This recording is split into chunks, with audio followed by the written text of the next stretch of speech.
ప్రేమగల మా తండ్రి, ప్రభువాని స్తోత్రం చెల్లించుకొచ్చిన ఇప్పటి వరకు మీరు జరిగించిన ఈ ఉపవాస కూడికను బట్టి మీకు వందనాలు. పాటల్లోనూ సాక్ష్యంలోనూ వినిన ప్రతి ఒక్కొక్కరు హృదయాల్లో మీ కార్యము జరిగించమని, యెరూషలేము కుమార్తెలారా నా కొరకు ఏడవకుడి, మీ కొరకు మీ కుమార్తెల కొరకు ఏడవమని మీరు ఆనాడు సిలువను మోసుకుంటూ వెళుతున్న ఆ సందర్భం ఈనాటి తరంలో తన కుమార్తెల కొరకు కన్నీరు కార్చే ప్రార్థన తరుణని ఈనాటి తరంలో లేపమని, తెరవబడిన గ్రంథములు వాడుతున్నవి తెరవబడిన హృదయంలో మాకు దయచేయమని, అవి నన్ను మీ శిరోచాన్ని మరుపరిచి మీ ఆత్మతో నింపి మీ సన్నిధితో నింపమని క్రీస్తునామం ప్రార్థించి వేడుకొనుచున్నాం తండ్రి, ఆమేన్. మన ప్రభువును ప్రియరక్షకుడైన యేసుక్రీస్తు వారి మహాపరిశుద్ధ ఘనమైన నామములో ఈ రాత్రి ఆయన సముఖంలో కూడిన మీకు దూరాన సమీపాన ఈ జీవం గల దేవుని వర్తమానమును ఆలకించుచున్న దేవుని ప్రియులందరికీ నా హృదయపూర్వకమైన వందనాలు తెలియజేసిన మన పరిశుద్ధ గ్రంథం నుండి తిమోతికి రాసిన మొదటి పత్రిక 2వ అధ్యాయము 1 నుండి 5 వచనాల వరకు మనము ధ్యానించుకొని పోతున్నాం. బైబిల్ ఉన్న వాళ్ళు తీసి చూడండి, లేని వాళ్ళు జాగ్రత్తగా ఆలకించండి. ఒక్కొక్క వచనాన్ని మనము ధ్యానించుకొని పోతున్నాం. తిమోతికి రాసిన మొదటి పత్రిక 2వ అధ్యాయము 1 నుండి 5 వచనాలని ఒక్కొక్క వచనంగా మనము ధ్యానించుకుందాం. మనము సంపూర్ణ భక్తియు మాన్యతయు కలిగి నెమ్మదిగాను సుఖముగాను బ్రతుకు నిమిత్తము అన్నిటికంటే ముఖ్యముగా మనుష్యులందరి కొరకును రాజుల కొరకును అధికారులందరి కొరకును విజ్ఞాపనములను ప్రార్థనలను యాచనలను కృతజ్ఞతాస్తుతులను చేయవలెనని హెచ్చరించుచున్నాను. అదేనండి,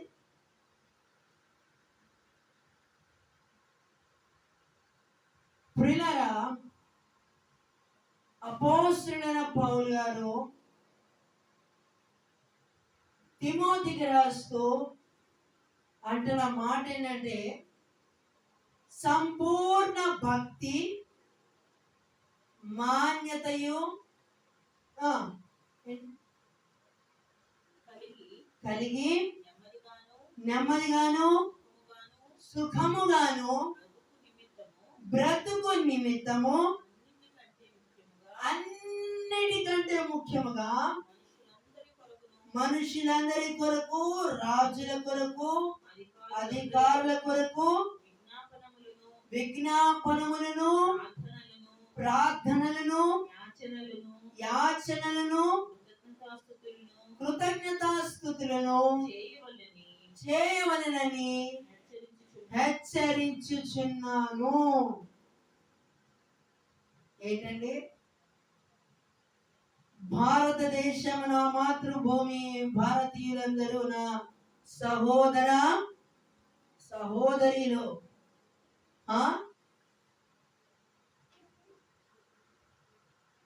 మీలో ఎంతమంది Telugu medium schools, government schools లో చదువుతున్నారు నాకు తెలియదు, కానీ వాళ్ళకు తెలుగు మీడియంలో వాళ్ళకి చెప్పే ప్లెడ్జ్ ఎంత చక్కగా ఉంటుందండి. ఈ రోజున ఆ సహోదర భావము చాలా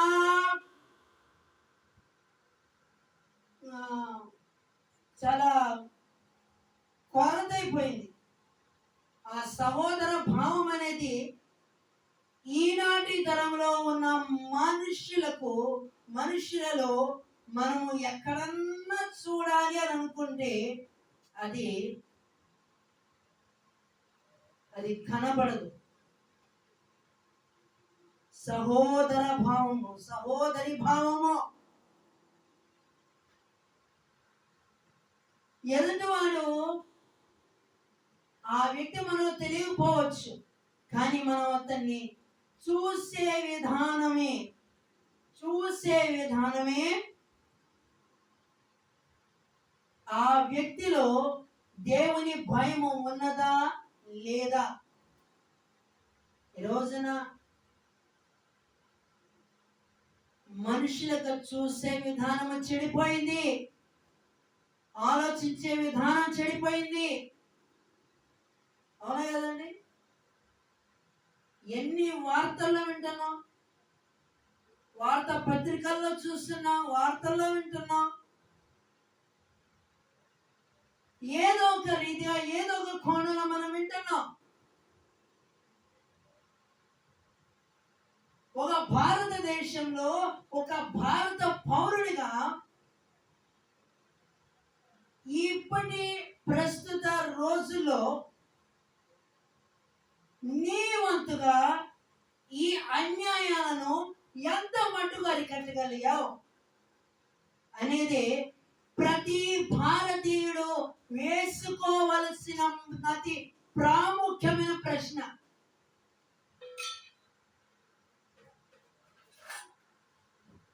India is my country, all Indians are my brothers and sisters అని ఇంగ్లీష్ మీడియంలో చదువుకున్నారే.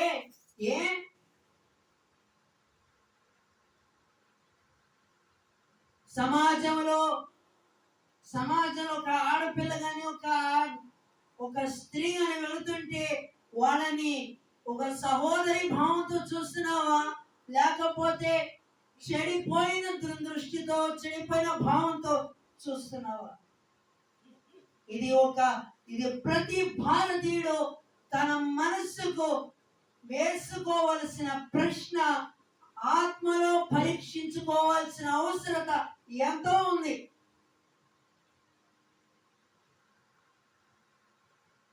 మన భారతదేశము ఎంత నిజంగా ప్రభునందు స్తుతించాలండి. ఏ దేశంలో లేని స్వతంత్రత, ఏ దేశంలో లేని ఇంత స్వేచ్ఛ దేవుడు మన భారతదేశానికి ఇచ్చినందుకు మన ప్రభునందు మనం స్తుతించబోతులమై ఉన్నాం. అవునంటారు కదంటారా? ఏ దేశంలో ఉన్నా ఇంతటి స్వేచ్ఛ, ఇంతటి స్వతంత్రం ఏ దేశంలో ఉందండి? సౌదీ అరేబియాలోకి వెళ్ళి చూడండి, అక్కడ పరిస్థితులు ఎట్లా ఉంటాయి. ఎందుకు ఈ మాట అంటున్నానంటే, దేవుని మాట వినాలన్నా కూడా కరువు, ఎంతో చాలా రిస్ట్రిక్షన్స్ ఉన్న ప్లేసెస్ అవి. అయితే మన భారతదేశంలో ఉన్న నలుదిశల రాజుల కొరకు, అధికారుల కొరకు, ప్రజల కొరకు మనలో ఎంతమంది భారముగా ప్రార్థిస్తున్నాం? మనలో ఎంతమంది ప్రార్థిస్తున్నాం?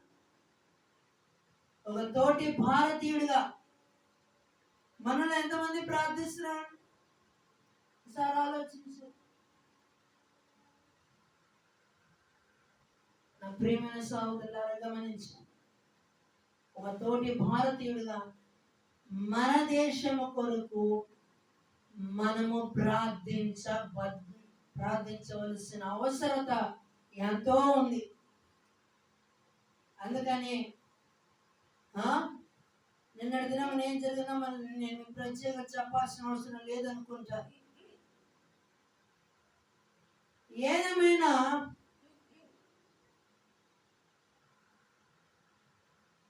ప్రజల కొరకు, రాజ్యుల కొరకు, అధికారుల కొరకు, ఓ విధంగా చెప్పాలంటే మన దేశంలో రాష్ట్రపతి స్థాయి నుంచి అక్కడ కింద స్థాయి నుండి రాష్ట్రపతి స్థాయిలో మన దేశంలో ఎంతమంది ముఖ్యమంత్రులు ఉన్నారు, ఎంతమంది ప్రధానమంత్రులు ఉన్నారు అనేది మనము వారి కొరకు భారము కలిగి విజ్ఞాపన చేయవలసిన అవసరత ఎంతో ఉన్నది. ఒక భారతీయులుగా మన మీద దేవుడు పెట్టిన ఆ భారము, అవునా కదండి? జమ్మూ అండ్ కాశ్మీర్ నుంచి తమిళనాడు, తర్వాత గట్ల దేవుని సిద్ధమైతే ఇండియా మ్యాప్ అనేది ఒకటి సిద్ధం చేసి దాని గురించి కూడా మనం భారంగా ప్రార్థన చేసినప్పుడు ఇక్కడ ప్రార్థిస్తే 29 స్టేట్స్ లో దేవుడు తన ఉజ్జ్వలను రగిలించును గాక, శాంతియుతమైన వాతావరణాన్ని దేవుడు అనుగ్రహించును గాక, అధికారులకు దేవుడు వారికి సమయోచితమైన జ్ఞానము వారికి దయచేయును గాక, కుల మత విద్వేషాలను విరచిమ్మాలనుకున్న వారి ఆలోచనలను దేవుడు రాజదండముతో వారి ఆలోచనలు రద్దుపరచును గాక, నీ సరిహద్దులలో సమాధానము కలుగజేయవాడు ఆయనే. మన వల్ల అవుతుందండి? మన వల్ల కాదు. ఆయన సెలవిస్తే ఆయన దృష్టికి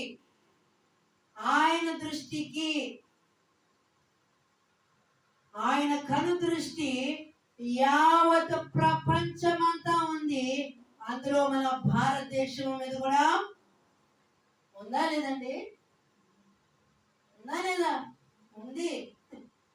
ఆయన కను దృష్టి ఒక దేశం మీద కాదు కదా, భూగోళములో ఎన్ని దేశాలు ఉన్నాయి అన్ని దేశాల మీద ఉన్నాయి. ఒక మాట చెప్పాలంటే యెషయా గ్రంథం 54:17 చదివండి. యెషయా గ్రంథం 54:17.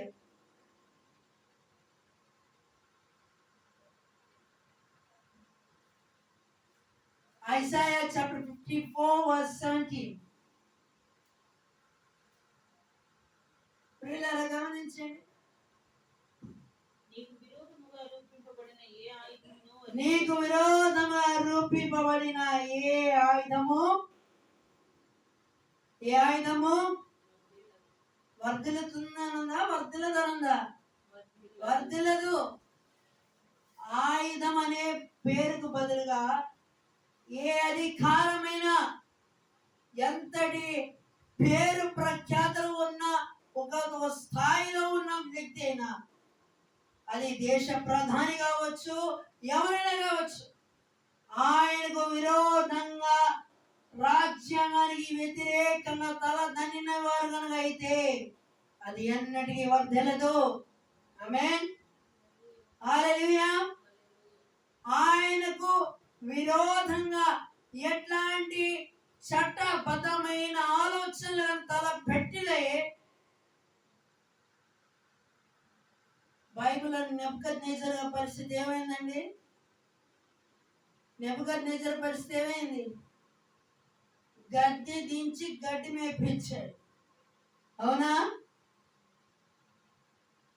నేనే గొప్ప, నాకే ఉంది జ్ఞానం అనుకుని విర్రవీగాడు. గద్దె నుండి దింపాడు అంతే. దూరం నుండి గర్విష్ఠులైన ఆయన బాగుగా ఎరువును. ఆయనకు తెలీదా ఎవరి ఎవరి హృదయ పరిస్థితి అని తెలీదా అండి? ఒకనొక దినం రాబోతుంది మన భారతదేశంలో శాంతియుతమైన వాతావరణాన్ని దేవుడు అట్టి అధికారులను మన దేశానికి అనుగ్రహించుగాక. మనము సంపూర్ణ తర్వాత వచ్చింది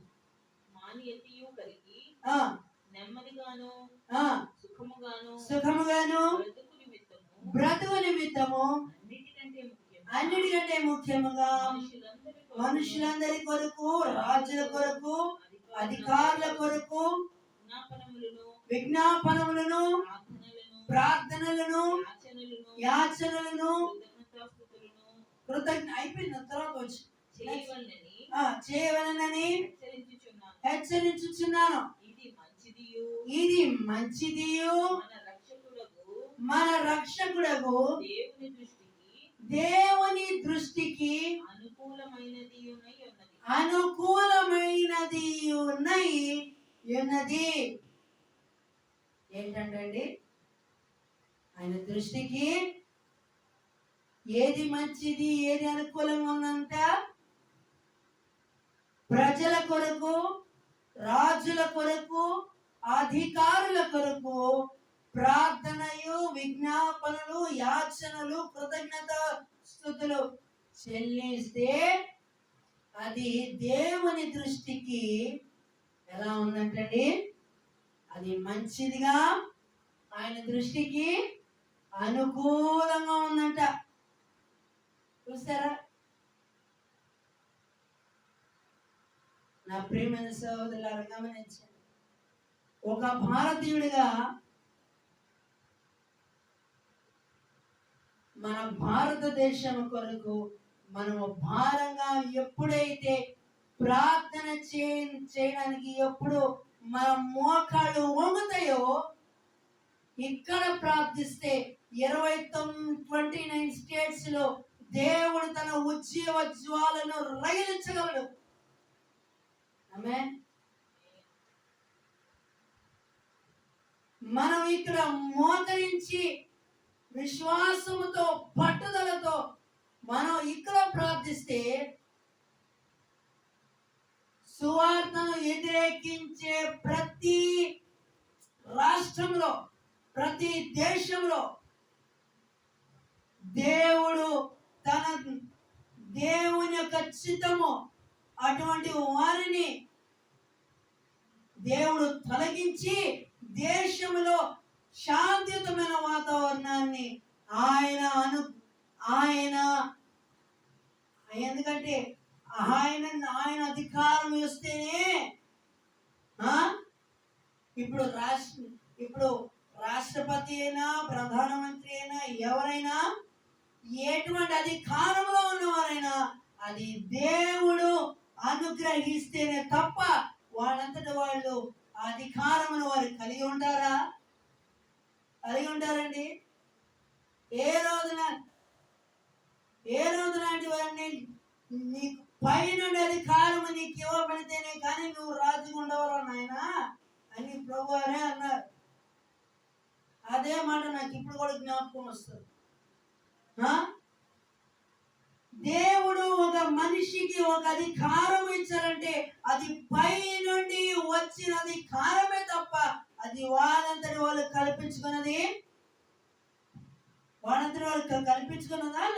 కాదా? కాదు. ఇది దేవుడు అధికారము ఇచ్చినదే గాని మనుషుల యొక్క కల్పితము ఏమాత్రము. ఆయన మనుషులందరూ రక్షణ పొంది సత్యమును గూర్చిన అనుభవ జ్ఞానమును కలిగి కలవారై ఉండవలనని నిశ్చయించుచున్నాడు. అంటే కోరుకుంటున్నారు. అవునా? ఇచ్చేయించుకున్నాడు కోరుకోవడం. ఏం కోరుకుంటున్నారు? ఒకసారి వచ్చిన మళ్ళీ చదవండి. ఆయన మనుషులందరూ రక్షణ పొంది సత్యమును గూర్చిన అనుభవ జ్ఞానము గలవారై ఉండవలెనని ఇచ్చేయించుచున్నానబ్బా. ఏంటండి అపోస్తలుడైన పౌలు గారికి నిజంగా ఎంత ఆత్మలో తీవ్రత ఉంటే నిజంగా ఇట్లాంటి మాటలు రాస్తారండి. ఎంత ఆత్మలో ఎంత తీవ్రత ఉంటే ఇట్లాంటి మాటలు రాయగలరు? అవునా కదండి? మనుషులందరూ రక్షణ పొందుకొని సత్యమును కూర్చిన అనుభవ జ్ఞానము కలిగి ఉండాలి. ఈనాటి సమాజంలో ఎవరు ఎటువంటి స్వభావము, ఎవరు ఈ దేశాన్ని మన రాష్ట్రాన్ని ఎవరు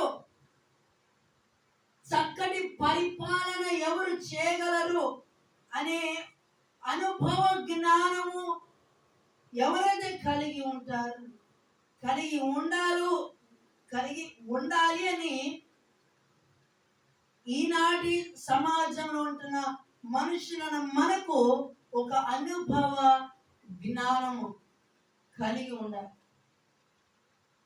ఒక అవగాహన అనేది ఉండాలి.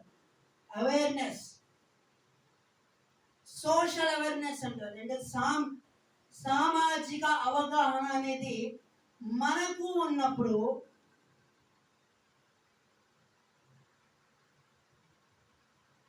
మన దేశము శాంతియుతమైన భారతదేశంగా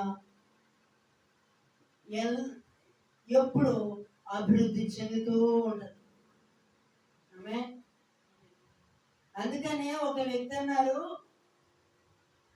మన భారతదేశానికి డాక్టర్ బిఆర్ అంబేద్కర్ గారు కనుక ప్రధానమంత్రి కనుక అయి ఉంటే ఇప్పటి అగ్రరాజ్యాల్లో ఉన్న దేశాల యొక్క జాబితాలో మన భారతదేశం కూడా ఖచ్చితంగా అందులో ఉండేది అన్నారు. నిజం ఎంత పోరాడారండి, ఎంత పోరాడారు, ఎంత హీనపరిచారో, ఎంత అవమానపరిచారో. కనీసం అప్పట్లో చదవడానికి కూడా ఎటువంటి అవకాశం లేని పరిస్థితులలో కూడా ఈ రోజున పిల్లలందరూ చదువుకుంటున్నారంటే దీని వెనక భారత రాజ్యాంగ నిర్మాత అయిన డాక్టర్ బిఆర్ అంబేద్కర్ ఎంత పోరాటం చేస్తే ఈ రోజున అనేక మంది పిల్లలు స్కూల్లో చదవగలుగుతున్నారండి. అవునా కదంటారా? ఎంత పోరాటమో, ఎంత కృషి చేస్తేనే నీకు విరోధము రూపించబడిన ఈ ఆయుధము వర్ధిల్లదు. అన్యాయము ఎంతో కాలం ఉండదు. గమనించండి, అన్యాయం ఎక్కువ కాలం ఉంటుందండి. అన్యాయము ఒక కారు మబ్బు లాంటిది. అప్పుడే అట్లా మూసుకొస్తుంది, వెంటనే కారు మబ్బు తొలగిపోతుంది. వెలుగు ఎక్కడ ఉండదు, ఎక్కడ చీకటి ఉండదు అక్కడ వెలుగు ఖచ్చితంగా ఉంటది. ఈ మాట మీలో ఎంతమంది అంగీకరిస్తారు? అవునా కదండి? ఎక్కడ చీకటి ఉంటుందో అక్కడ ఖచ్చితంగా వెలుగు ఉంటుంది. ఎక్కడ అన్యాయం ఉంటుందో ఆ అన్యాయాన్ని నిలదీసే న్యాయవంతులైన అధికారులు ఉన్నారు. మన దేశంలో న్యాయబద్ధమైన అధికారులను దేవుడు లేపునుగాక.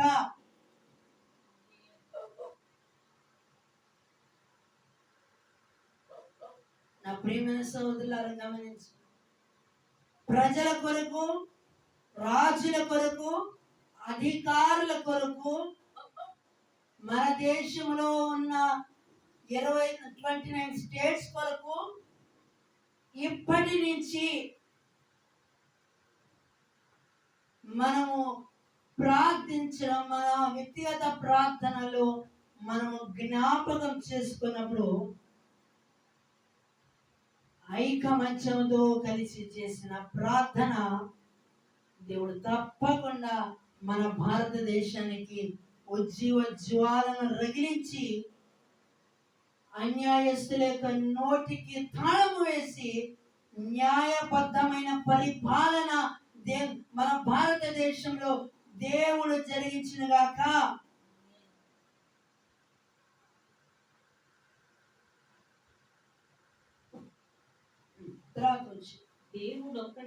దేవుడొక్కడే దేవునికి నరులకు మధ్యవర్తి ఒకడే. ఆయన క్రీస్తు యేసు అను నరుడు.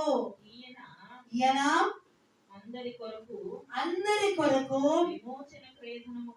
విమోచన క్రయధనముగా అబ్బా ఏంటంటే దేవునికి నరులకు మధ్యవర్తి ఒకడే. ఆయన క్రీస్తు యేసును నరుడు. ఎంతటి గొప్ప కార్యం అండి. మనిషి యొక్క పాపము బంధకాల్లో బంధించబడి ఉన్న ఆనాటి ఆదాము చేసిన అతిక్రమమే అది వారసత్వ శాపంగా మారి నేటి మానవుల మీద కూడా అటువంటి ప్రభావము కనబడటం మనం చూస్తున్నాం. కానీ తండ్రి అయిన దేవుడు తన అద్వితీయ ఏకైక కుమారుణ్ణి పంపించి ఈ లోకంలో వర్తమాన భూత భవిష్యత్ కాలంలో ఉన్న సకల మానవాళి కొరకు తన ఏకైక రక్తాన్ని చిందించి నేటి మానవులకు పాపము ఇక మీదట వారి మీద ప్రభుత్వము చేయకునే నిమిత్తము అపవిత్రులైన మన కొరకు, దోషులైన మన కొరకు, అపరాధులైన మన కొరకు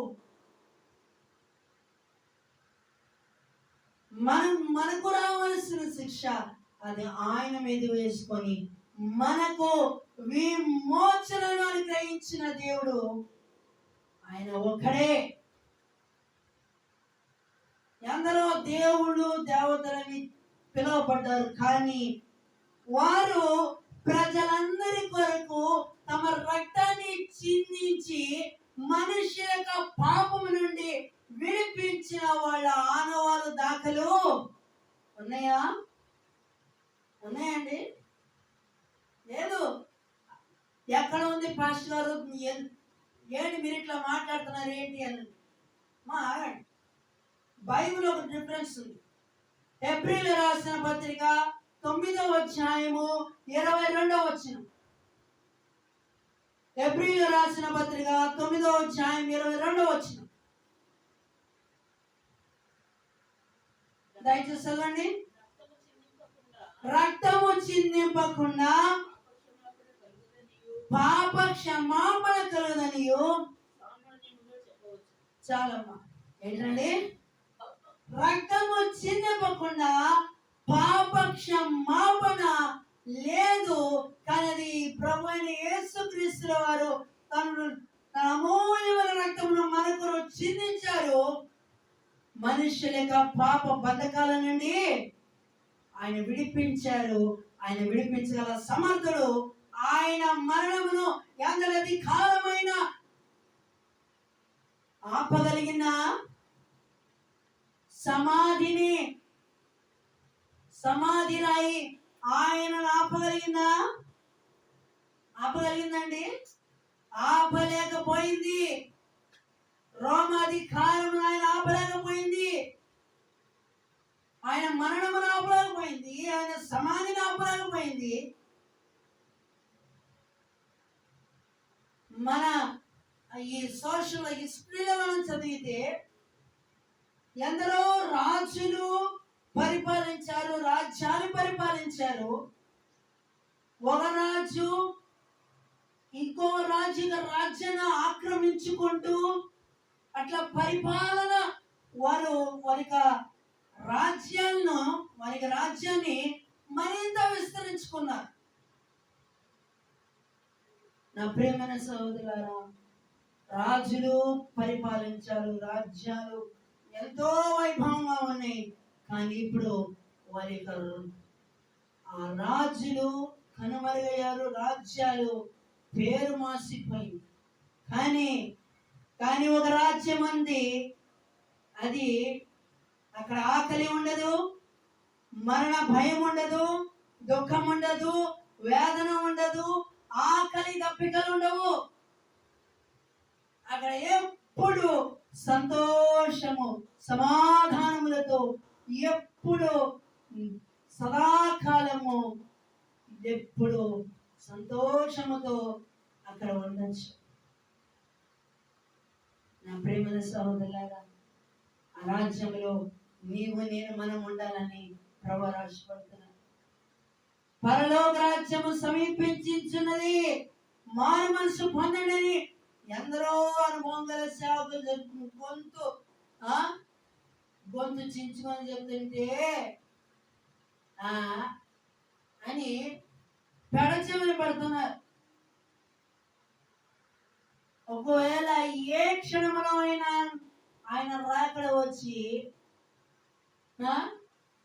ఆయన ఏ క్షణంలో ఎప్పుడు వస్తారో తెలియదు. ఎప్పుడైనా ఫలానా టైంలో కానీ వస్తుంది. అక్కడ దాకా ఎందుకండి, ఇప్పటికిప్పుడే ఇక కాసేపట్లో మన బంధువులు వస్తున్నారంటే ఇంట్లో హడావుడు ఎట్లా ఉండదో మీకు తెలియదేం కాదు. మన బంధువులు వస్తున్నారంటేనే అబ్బో ఇళ్ళతో శుభ్రం ఉంచుకోవాలి, ఇల్లు ఎక్కడ పడితే ఎక్కడ ఉంచితే చండాలం ఉంటుంది, మన పేరు పోద్ది.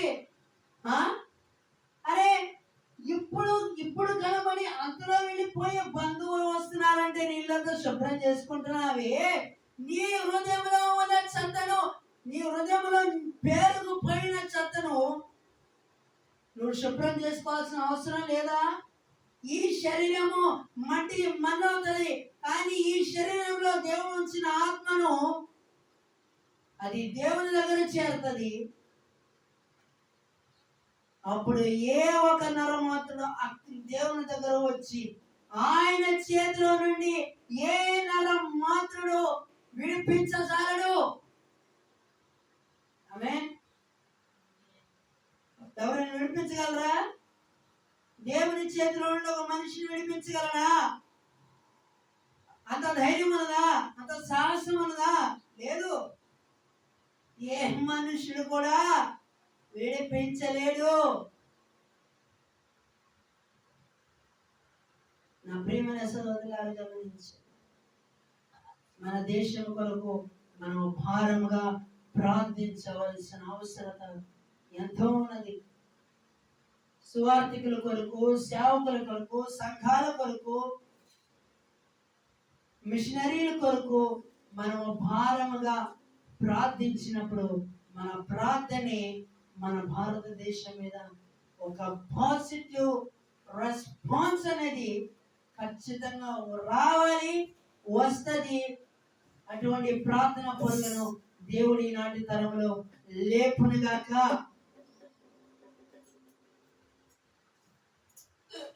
నా ప్రియమైన సహోదరులారా, మన జీవితంలో మన దేశం ఒక దేశ పౌరుడిగా మన భారతదేశం కొరకు మనం భారంగా ప్రార్థిద్దాం. నశించిపోతున్న ఆత్మల కొరకు మనం భారంగా ప్రార్థిద్దాం. మన ప్రార్థనకు ప్రతిఫలంగా మన దేశంలో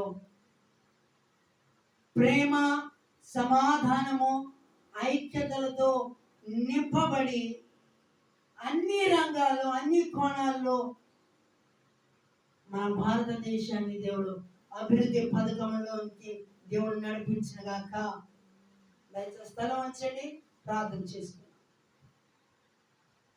ప్రేమగల మా తండ్రి, ప్రభువాని స్తోత్రం చెల్లించుకొచ్చిన ఈ దినము మీరు మాకు ఇచ్చిన వర్తమానం బట్టి మీ సందులో స్తుతిస్తున్నా. రాజుల కొరకు, ప్రజల కొరకు, అధికారుల కొరకు ప్రార్థిస్తున్నామయ్యా. మా దేశంలో ఉన్న ప్రతి విధమైన ఆటక శక్తులను, దురాత్మల సమూహములను మీ అధికారముల నామములో బంధిస్తున్నాం నాయనా. మీ స్వార్థను ఆటంకపరుస్తూ ఉన్న ప్రతి ఆటక శక్తులను బంధించి మీ స్వార్థ ప్రభా ఈ భారతదేశం నలుమూలలు విస్తరించి మీరు వచ్చినప్పుడు ప్రతి జాతి, ప్రతి వంశము, ఆయా భాషలు మాట్లాడే ప్రతి ఒక్కరు, ఏ ఒక్కరు నశించిపోవద్దయ్యా. మీ రక్తము చేత కొనబడి ఏర్పరచుకొని నీవు నా సొత్తుని వాగ్దానము చేయబడిన మీ బిడ్డలము నాయన. మీరు మా పరమ తండ్రి, మేము మీ బిడ్డలము. మీ పాదాల పట్ల మేము వేడుకుంటున్నామయ్యా. మా దేశంలో కలోలాలు, కుల మత భేదాలు, విద్వేషాలను రగిలిస్తున్న వారిని మనం బంధించి వారి పదవులను మూర్చగల సమర్థనని మేము నమ్ముచున్నాను నాయన. మా దేశంలో శాంతియుతమైన వాతావరణం దయచి తండ్రి. మా దేశంలో జరుగుతున్న ప్రతి విధమైన వ్యతిరేక కార్యములను బంధించి మా దేశంలో మీ ప్రేమ సమాధానములతో నింపమని క్రీస్తునామమున ప్రార్థించి వేడుకొని అడుగుచున్నాం తండ్రి. ఆమేన్.